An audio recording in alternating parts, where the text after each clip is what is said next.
বিশ্বের বুকে বাংলাদেশের সুনাম ও মর্যাদা প্রতিষ্ঠাই সরকারের অন্যতম প্রধান লক্ষ্য।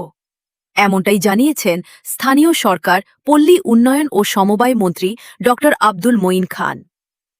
শপথ নেওয়ার পরদিনই নতুন মন্ত্রী ও প্রতিমন্ত্রীরা জাতীয় স্মৃতিসৌধে উপস্থিত হয়ে মহান মুক্তিযুদ্ধের শহীদদের প্রতি শ্রদ্ধা নিবেদন করেন।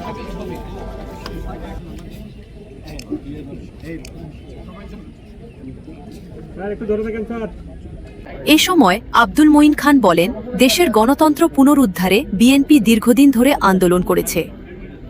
প্রক্রিয়া তারই ফলশ্রুতিতে আজকে তিনি মন্ত্রিসভায় সংযোজন করেছেন এবং বাংলাদেশের যে সমস্যাগুলো, যে কথাগুলো সম্বন্ধে তিনি নিজে সম্পূর্ণভাবে ওয়াকিবহাল রয়েছেন, সেই সমস্যাগুলো দূর করে বাংলাদেশকে একটি গতিশীল রাষ্ট্রে পরিণত করা এবং বিশ্বের বুকে বাংলাদেশের সুনাম পুনঃপ্রতিষ্ঠিত করা।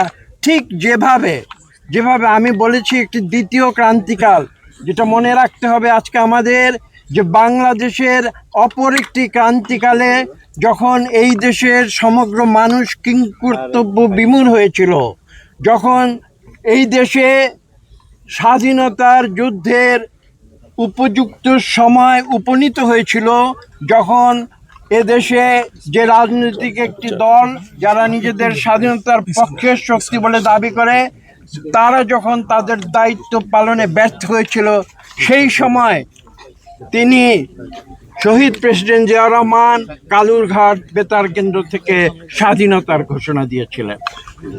এই ইতিহাসগুলো আজকে বলতে হয় নতুন প্রজন্মের জন্যে, কেননা আজকে আমরা দেখেছি যে বারবার বাংলাদেশে গণতন্ত্রের যে পরিক্রমা সেটা ব্যাহত হয়েছে এবং বারবার বিএনপি সেটাকে নতুন করে প্রচেষ্টা নিয়েছে এদেশকে গণতন্ত্রের পথে নিয়ে যাওয়ার জন্য।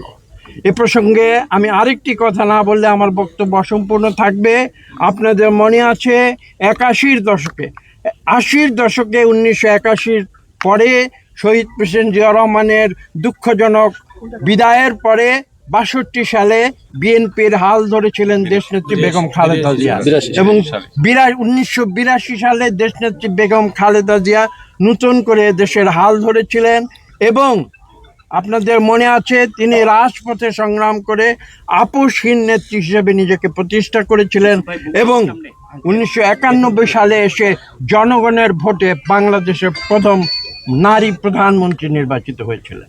এবং আমি যে কথা বলেছি সেই ধারাবাহিকতায় আজকে আমরা 2026 সালে এসে আবার নতুন করে জনগণের ভোটে আমাদের প্রধানমন্ত্রী জনাব তারেক রহমানের নেতৃত্বে আমরা এই দেশকে নতুন করে ইনশাআল্লাহ গড়ে তুলব।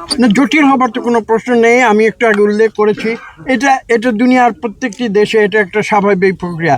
আমরা কাজ করব, আমরা কাজগুলো সঠিকভাবে এগিয়ে নিয়ে যাওয়ার জন্য অ্যাডজাস্টমেন্ট যেটা প্রয়োজন হয় সেটা করবে। এটা তো দুনিয়ার সব ক্ষেত্রেই হয়ে থাকে। কাজে এইটা নিয়ে আপনারা অতিরিক্ত কোনো বিশেষ গুরুত্ব আরোপের কোনো প্রয়োজন আমি দেখি না।